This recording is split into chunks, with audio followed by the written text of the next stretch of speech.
Who was Machiavelli? His 500-year-old bitter truth, part 3. Destiny wants you to dominate it and not be afraid of it. Oh. Luck often favors the ruler who takes bold decisions and acts swiftly. So this relationship between virtue and fortuna is like a dance. Sometimes virtue moves ahead, sometimes fortuna. A successful ruler is one who knows how to maintain a balance between the two. He believes in his abilities, but he also does not ignore the power of luck. He is brave, but not stupid. But now we come to the question that comes to the mind of every leader, every manager, and every person who has to get work done from people. What better way to rule over people and get them on your side? Should we create love for us in their hearts, or should we create fear for us in their hearts? Who wins in this battle of love and fear? What Machiavelli is going to say on this will bring you face to face with one of the deepest and most inconvenient truths about the psychology of power. And to find out, you'll have to follow me to the next chapter. Chapter number 5, Love or Fear. What is better for a ruler? Now, folks, we've come to the part of the prince that is perhaps the most famous, the most quoted, and the most shocking. This is a question that has troubled rulers, leaders, and managers for centuries. Is it better for a ruler to be loved by his subjects or feared by them? That is, which weapon is more effective between love and fear? Machiavelli raises this question, and his cold, logical, and ruthless analysis of it takes us to depths of human psychology that we are often afraid to peer into. Machiavelli begins his talk in a very idealistic manner. He says that the best situation would be when a ruler's subjects both love and fear him. That means he is both. But then he immediately adds that it is nearly impossible for both of these things to happen simultaneously, because the nature of love and fear is completely different from each other. So if you have to choose between the two, it is safer to be feared than to be loved without any doubt. This sentence is the essence of Machiavelli's entire philosophy. But how did he come to this conclusion? Let us understand his logic. Machiavelli reminds us what human beings are like by nature: grateful, fickle, false, and selfish. He says that love is bound by a bond of responsibility and gratitude. When people love you, they do so because of your goodness. But because man is selfish by nature, he can break this bond of responsibility whenever and wherever he wants for his own benefit. He loves you today. But tomorrow, if someone else gives them more benefits, they will forget you. Love is a very incredible and fragile thing. You cannot run your state by relying on this. On the other side is fear. What does fear arise from? Out of fear of punishment? Machiavelli says that this bond of fear never breaks.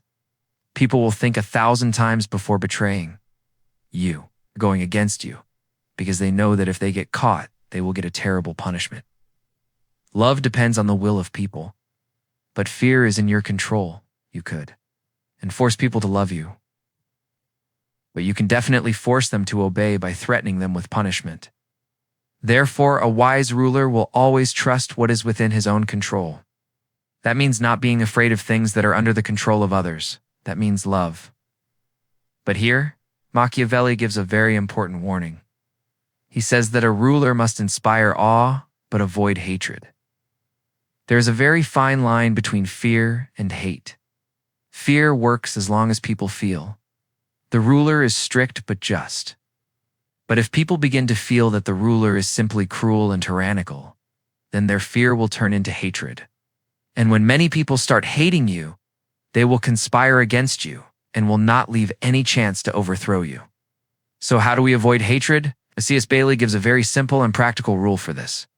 Don't touch your subjects' property or their women unless it is absolutely necessary. As we heard earlier, a person can forget his father's murderer, but he never forgets the person who took away his property.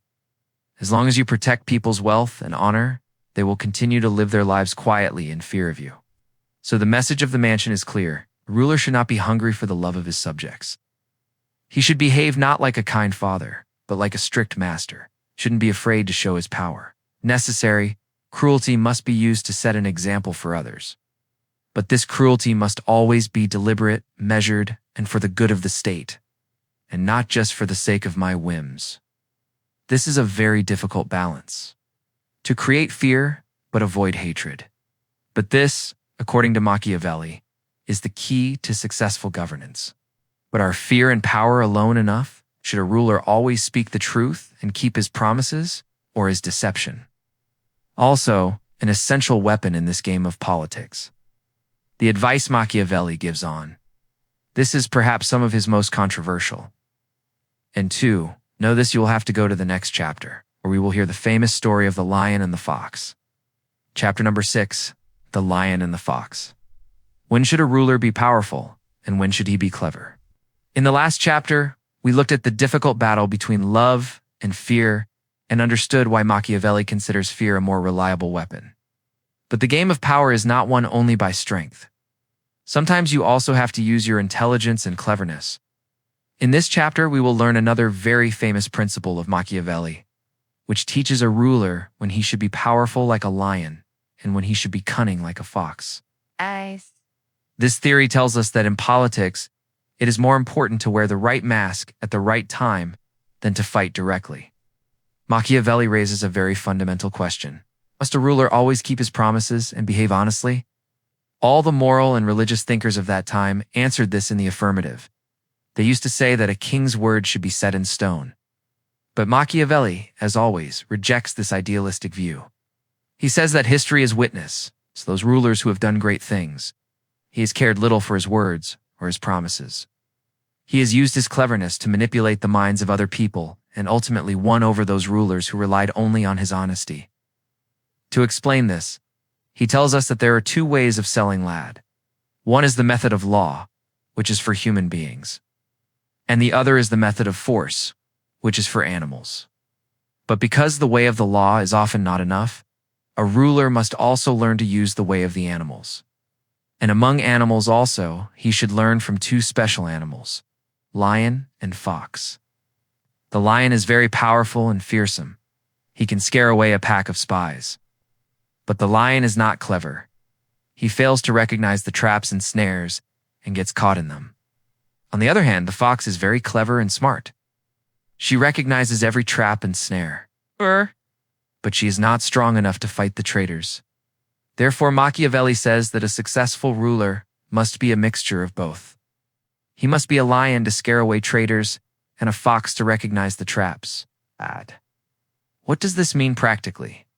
This means that a ruler must understand when to display his military power and might, become a lion, and when to use diplomacy, deception, and cunning, become a fox. A ruler who only tries to become a lion will not be able to understand the plots of his enemies and will fall into one trap or another. And a ruler who remains a mere fox will not be able to show his strength when the need arises and will be considered weak. Success lies in finding the right balance between the 2. Now let us come to the question of keeping promises. Part of being cunning like a fox is that you are not bound by your promises. A wise ruler, says Machiavelli, cannot and should not keep his promises. When doing so, would go against him, and when the reasons for which he made the promise have ended. His argument is very simple. If all people were good and kept their promises, then you should too. But as we know, humans are liars and unreliable. They will break their promise to Dutch as soon as they get the chance. Then why should you bear the burden of honesty alone? If you always remain honest, other people will take advantage of your goodness and cheat you. Therefore, you too must be prepared to break your promise and cheat if the need arises. But here too Machiavelli makes a very important point. He says that it is very important to hide this art of breaking promises. You have to always pretend to be a very kind, honest, humane, and religious person in front of the world. Your image should be such that no one can doubt you. You have to be a great liar and hypocrite. People are very easily deceived by external appearances. They see what you appear to be, not what you really are, and most people are naive enough to fall for your tricks. So the message is clear: be a fox from within. But on the outside, wear a mask of innocent discrimination. This might seem like a very reprehensible advice. But according to Machiavelli, this is the best secret of the game of power. But there are always many people around a ruler. How should one behave with ministers, advisors, courtiers? How to know who is loyal to you and who is planning to stab you in the back? You will have to read the next chapter to learn what Machiavelli advises for dealing with this insider threat. Chapter 7. Beware of sycophants. How to choose the right advisor. So far, we have discussed the ways in which a ruler deals with his external enemies and his subjects. We learned the art of becoming a lion and a fox. But often the worst threat to a ruler is not his external enemies, but his own people who are closest to him. We are talking about ministers, advisors, and courtiers. These are the people who have direct access to the ruler, and this access makes them most dangerous. In this chapter, we will learn from Machiavelli how a ruler should choose his advisors and avoid the one disease that plagues every court and every office. Flattery. Machiavelli says that the intelligence of a ruler is first judged by the kind of people he surrounds himself with. If his ministers and advisors are capable and loyal, then the ruler will be considered wise because he has the ability to recognize good people. But if his advisors are foolish or deceitful, then the same opinion will be formed about the ruler also. Therefore, selecting the right ministers is one of the most important tasks of governance. But how do you know which person is right for you? Machiavelli gives a very simple and effective test for this. He says that whenever you think of making someone a minister, just see whether that person thinks more about himself or about you. If he looks for his own benefit in every action he takes, if he always wants wealth, power, and respect for himself, that person can never become a good minister. You can never trust him. A good minister is one who devotes himself completely to the work of the state and does not place his personal interests above the interests of the ruler. Only such a person can be loyal. But just choosing the right person is not enough. You also have to keep him loyal. For this, Machiavelli advises the ruler to respect his minister, make him rich, and make him feel grateful. The ruler should give him so much that the minister understands that his own welfare is linked to the welfare of the ruler. He must realize that if something happens to the ruler, he will also lose everything he owns. Only when such a relationship is formed between the ruler and the minister can they trust each other. So it is a transactional relationship where security and prosperity is given in exchange for loyalty. Now let us come to the second big problem, which is flattery. Machiavelli says that courts are full of sycophants, because a person is so eager to hear his praise that he easily becomes a victim of this deception. Sycophants are those people who always tell the ruler what he wants to hear and not what is the truth. They never criticize the ruler and praise him even when he makes mistakes. This is very dangerous because if the ruler does not know about his mistakes, then how will he correct them? He will gradually drift away from reality and end up committing a huge mistake. So how do we avoid this flattery? Machiavelli says there is only one way. Make people realize that speaking the truth will not cause you any displeasure. A ruler should select some intelligent people and give only them the right to give him their honest opinion on any matter. The ruler should question him on every issue. You should listen to their opinion and then finally take your own decision. He should make it clear that he will listen only to the advice of these selected people and no one else. When people realize that the ruler wants to hear the truth, they will give honest advice instead of flattery. But there is a balancing act here too. The ruler just has to listen to the advice, but the final decision should always be his own. If he starts acting on everybody's advice, he will become an object of contempt. He must remain a strong and decisive leader, who listens to others but acts according to his own will. This is the sign of a wise ruler. But a state does not run only with advisors and policies. To run it, one more very important thing is required, and that is military power. What did Machiavelli think about the military? And why did he say that having a specific type of military is the guarantee of a state's security? We will find the answer to this question in the next chapter. Chapter number 8. Build your army. Never trust mercenaries. So far, we have understood many mental and strategic aspects of the game of power. We learnt that a ruler must be realistic, clever, and adept at choosing his advisors. But Machiavelli repeatedly reminds us that all these things are useless if you do and have the power to enforce them. And the ultimate form of power in politics is military power. In this chapter, we will learn about Machiavelli's idea, which he considered most important, and that is the military of a state. He will tell us that the foundation of a strong state rests not only on good laws, but also on a good army, and how a ruler should build his army. Machiavelli says that the main rules of a state are good laws and a good army, and that where there is no good army, cannot be good laws, and where there is a good army, good laws come automatically. That's why I'll skip the laws and talk about the military. This is a very powerful statement. He is saying that ultimately the basis of justice and system is the sword. The first and most important task of a ruler is to understand the art of war and strengthen his military power. He should continue preparing for war even in peacetime, by hunting, understanding difficult terrain, and constantly training his army. Now the question arises that what kind of a good army is this? In Machiavelli's time, most Italian rulers used mercenaries to fight their battles. These were professional soldiers who would fight for anyone's side for money. Machiavelli hated these mercenaries, says that these soldiers are completely useless and dangerous. Useless because they don't fight for your kingdom with all their heart. They just fight for their salary. That's why they won't risk their lives in the field. They will not fight bravely and will run away as soon as the battle gets difficult. And this is dangerous because if they win, they themselves can become a threat to you. Because their loyalty is only to money, it is possible that your enemy may turn them to his side by giving them more money, or else they themselves become so powerful that they dethrone you and become the king themselves. Machiavelli says that these mercenaries are the biggest reason for the destruction of Italy, which has made the country weak and unstable. He says that relying on mercenaries is like relying on someone else's power that can be removed at any moment. So then what is the solution? Machiavelli says there is only one solution to this, and that is a citizen army. A ruler must draw his army from among his own citizens. These are the people who are fighting and dying to protect their country, their land, and their families. They will fight not for money, but for a cause. They will have loyalty, courage, and they will fight to the end. Machiavelli says that a ruler cannot have any more reliable power than this. Only when your own subjects are willing to take up arms and fight for you is your kingdom truly safe. This idea is equally relevant even today. You can see this in the context of any organization or company. Do you delegate your important tasks to outsiders or freelancers? Or do you build a dedicated and loyal team of your own? Organizations that invest in their core team are more successful in the long run. Machiavelli's message is clear.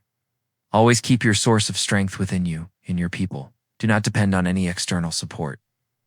True strength always comes from within. So a wise ruler uses his abilities to create a strong militia. He behaves like a lion and a fox and stays away from sycophants.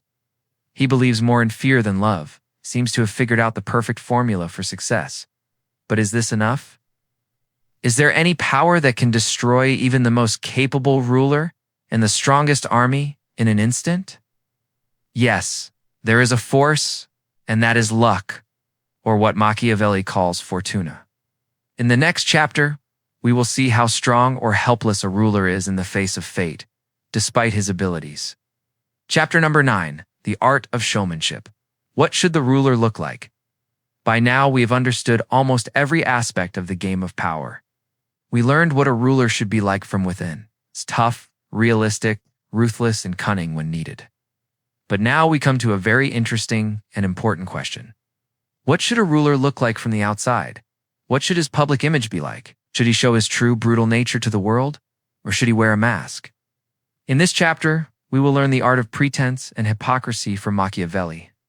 This is the art that reveals who you really are in politics.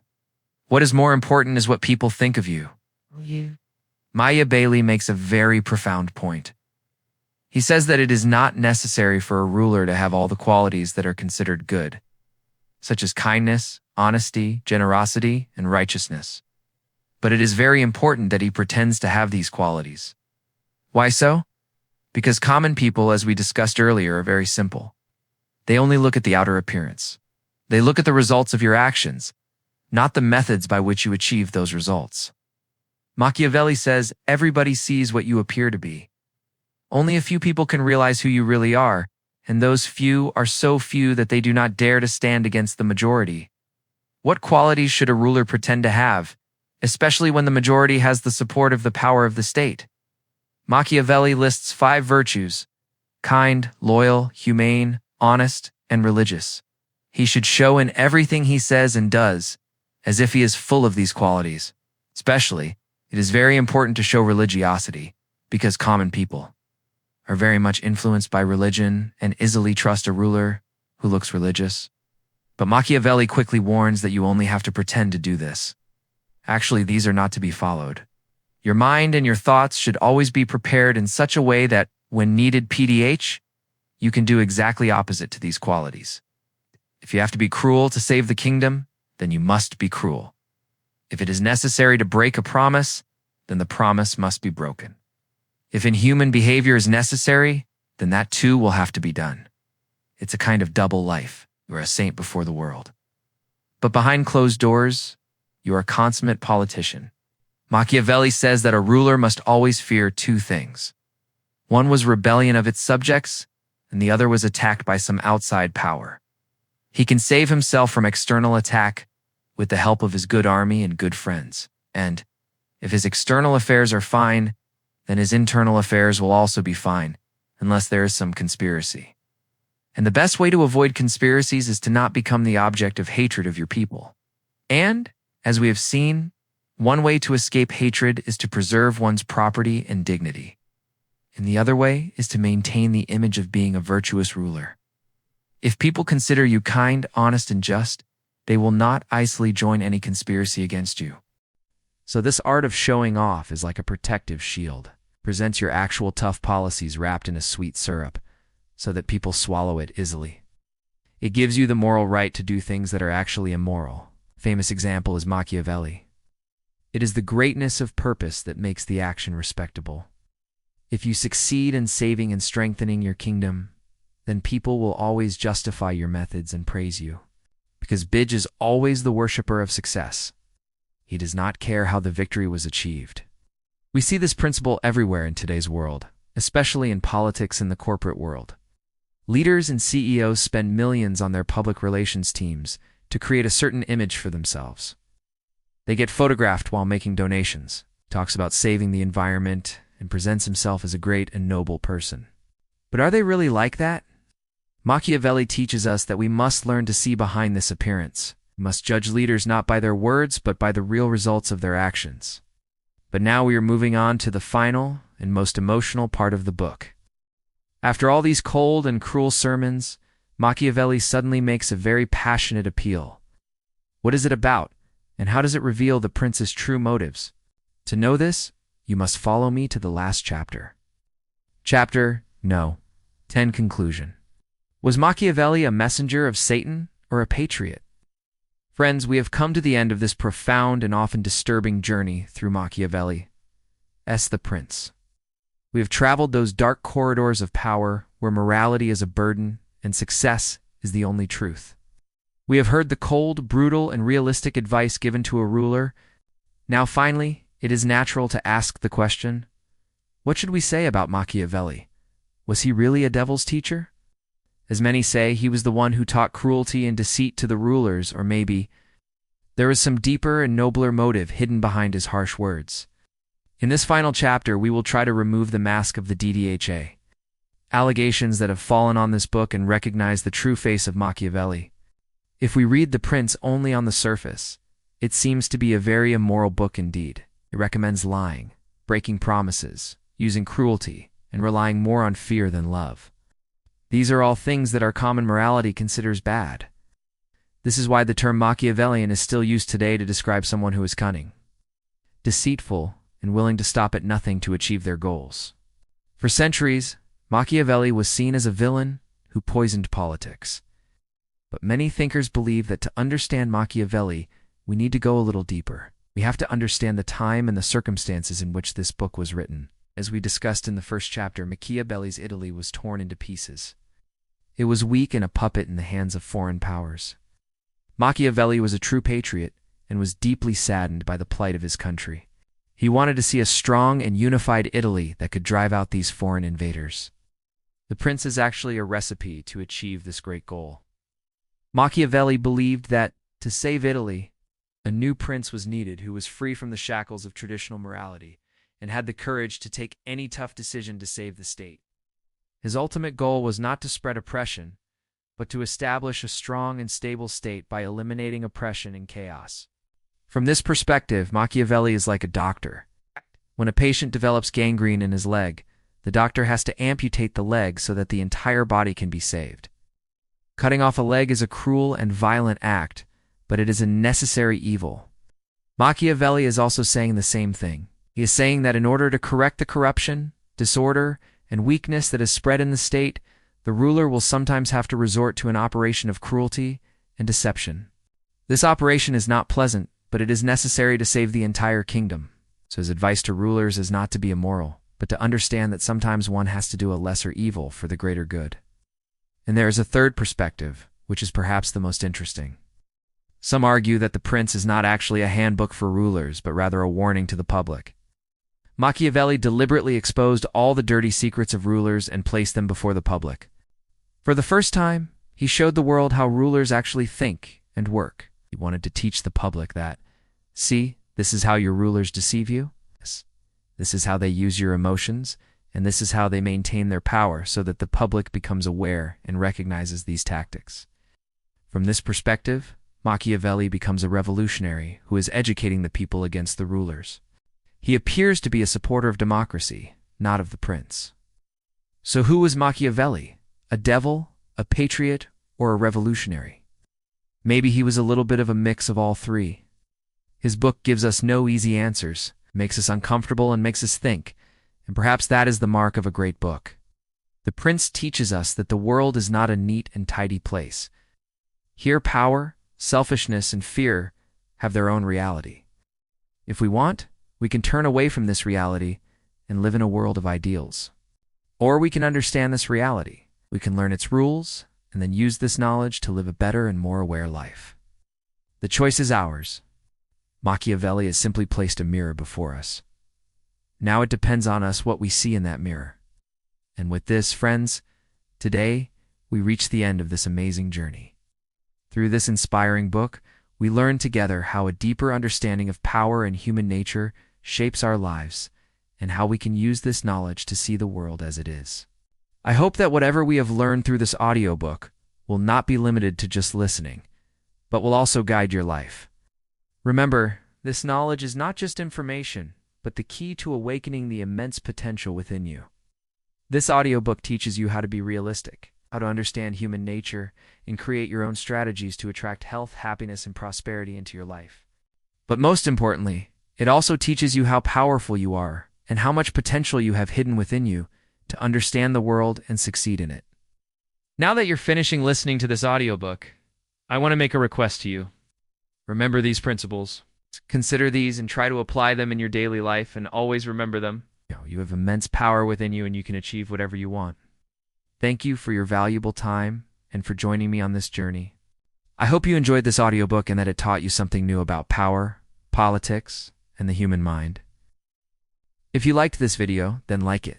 Don't forget to share with your friends and family so that they can also benefit from this knowledge. And yes, do not forget to subscribe to our channel so that you keep getting such inspirational and informative audiobooks. And yes, do tell us your feedback in the comments. Your thoughts and suggestions are very important to us and will help us to create even better audiobooks in the future. So please give your opinion in the comment section. Tell us which of Machiavelli's theories you found most shocking or true. We'll be back soon with another new audiobook. Till then, take care of yourself, keep learning, and always keep moving forward towards your goals. Remember, your dreams can come true.